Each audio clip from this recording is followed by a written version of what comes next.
kembali lagi di Clara Anggun Fadila Channel. Di sini kita sama-sama akan membahas tentang uji Man-Whitney U di SPSS. Simak sama-sama ya, teman-teman.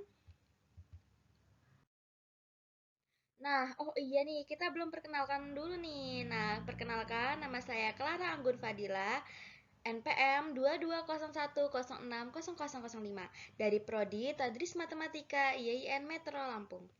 Di channel ini saya membahas tentang berbagai pembahasan menarik seputar matematika. Jangan lupa like dan subscribe ya.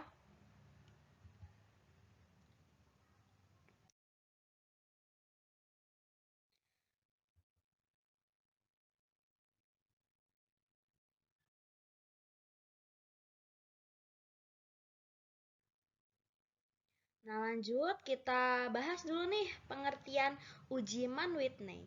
Nah, apa sih itu?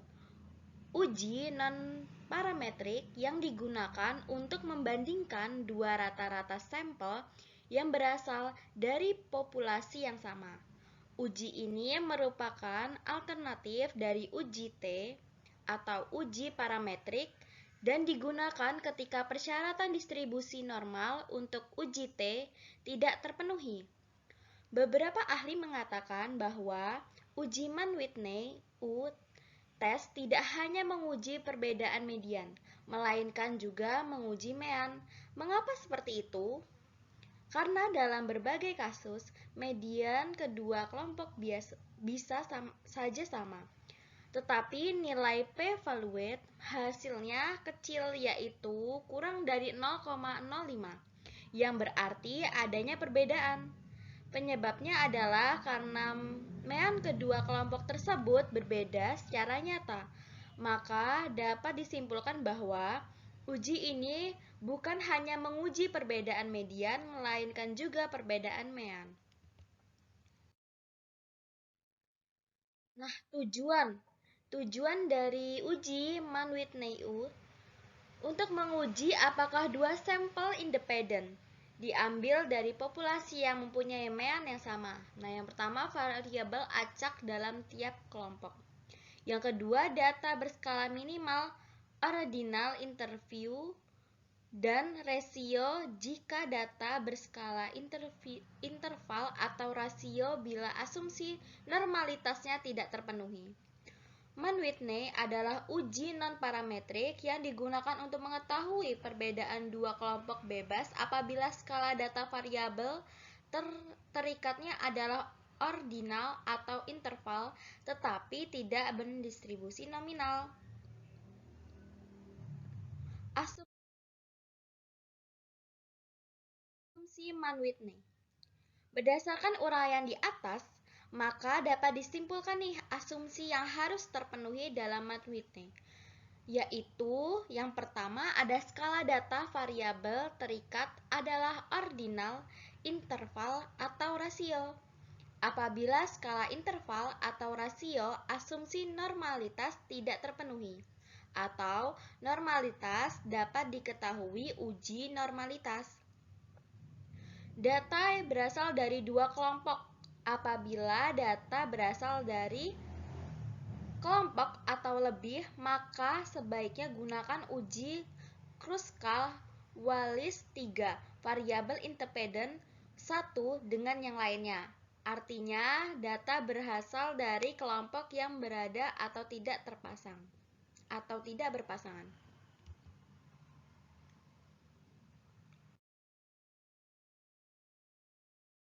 Selanjutnya ada prosedur uji Man-Whitney. HO tidak terdapat perbedaan rata-rata sampel 1 dengan yang lainnya. Bila HA ada perbedaan rata-rata sampel 1 dengan yang lainnya. Uji sama dengan Man-Whitney.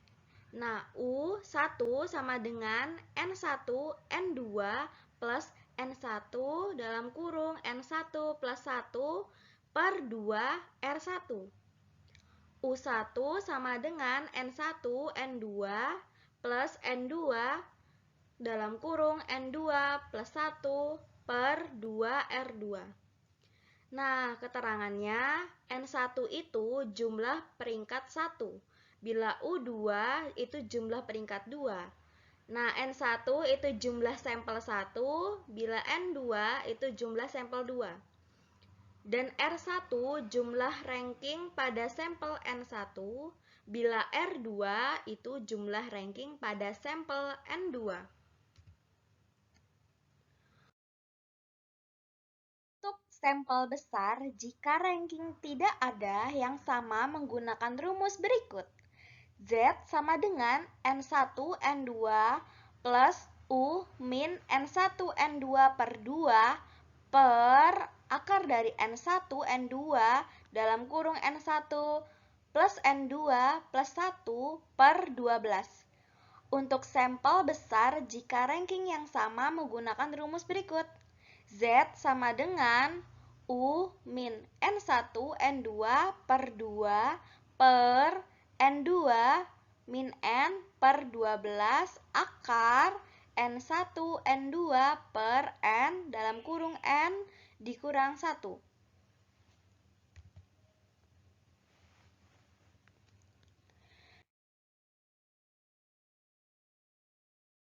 Daerah tolak. HO ditolak apabila U hitung kurang dari U tabel. U tabel berdasarkan nilai N1 dan N2. Menghitung kriteria pengujian atau menentukan nilai uji statistik atau nilai U. Yang pertama itu ada gabungan kedua kelompok atau sampel independen. Yang kedua, urutkan tiap anggota mulai dari nilai terkecil dan nilai terbesar. Nah, yang ketiga, jika ada 2 atau lebih nilai pengamatan yang sama, maka peringkatnya yang akan diberikan pada tiap-tiap anggota sampel adalah peringkat rata-rata. Nah, yang keempat, hitung jumlah peringkat masing-masing bagian R1 dan R2. Nah, teman-teman, kita sudah mengetahui tentang apa itu uji Mann-Whitney. Sekarang kita akan menggunakan sebuah data yang akan diuji menggunakan uji Mann-Whitney menggunakan SPSS. Nah, teman-teman, di sini datanya sudah saya siapkan di Excel. Jadi, kalau ingin menginput data ke SPSS, teman-teman itu harus menggunakan Excel dulu. Datanya tuh harus disusun di Excel seperti ini.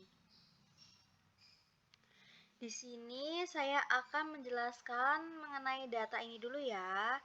Di sini ada sebuah data, ada nama, jenis kelamin, dan IQ. Untuk data jenis kelamin ini, saya ilustrasikan bahwa satu itu perempuan, dan dua itu laki-laki. Jadi jangan langsung ditulis di sini perempuan gitu, enggak ya. Diilustrasikan perempuan itu satu, nah jangan juga di sini laki-laki itu tidak. Jadinya diilustrasikan dulu bahwa satu itu perempuan dan dua itu laki-laki. Selanjutnya kita akan langsung ke SPSS. Nah, data ini akan kita pindahkan di SPSS. Kita buka SPSS-nya.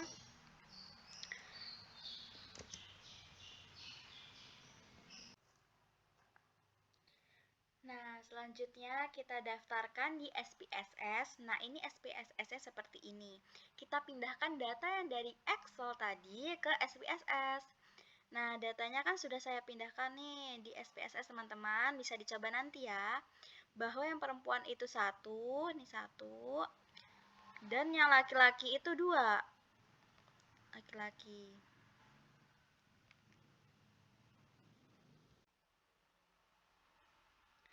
Kemudian kita ke variabel view. Nah, di variabel view-nya ini labelnya itu diganti jenis kelamin ini.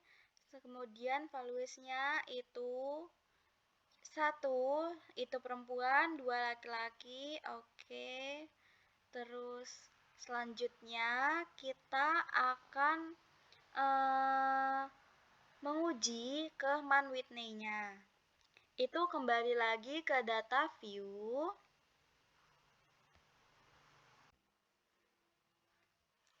Di sini kita langsung akan menguji uji Mann-Whitney-nya ya.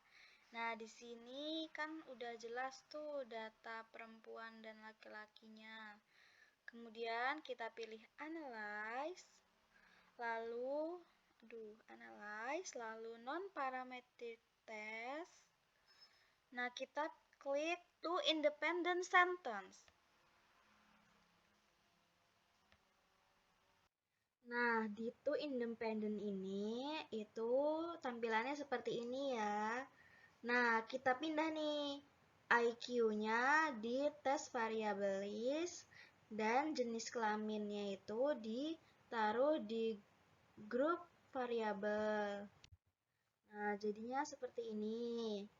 Selanjutnya itu ini kita ketik di two independent samples ini ada grup 1 dan grup 2. Ini grup satunya itu kan perempuan. Nah, yang grup 2-nya itu laki-laki. Itu kita klik continue. Selanjutnya di checklist ya teman-teman. Ini yang bagian Mann-Whitney. Habis itu klik OK. Setelah itu akan muncul nih hasilnya dari Mann-Whitney test. Nah, di sini dilihatlah hasilnya. Diketahui nilai statistik Mann-Whitney adalah 0. Kemudian nilai probabilitas atau asumsi itu nilainya 0,009.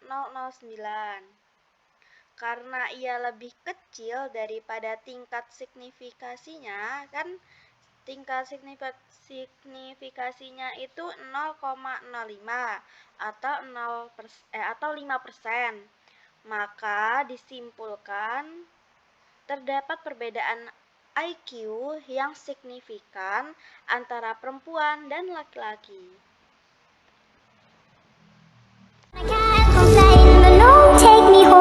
Take me home.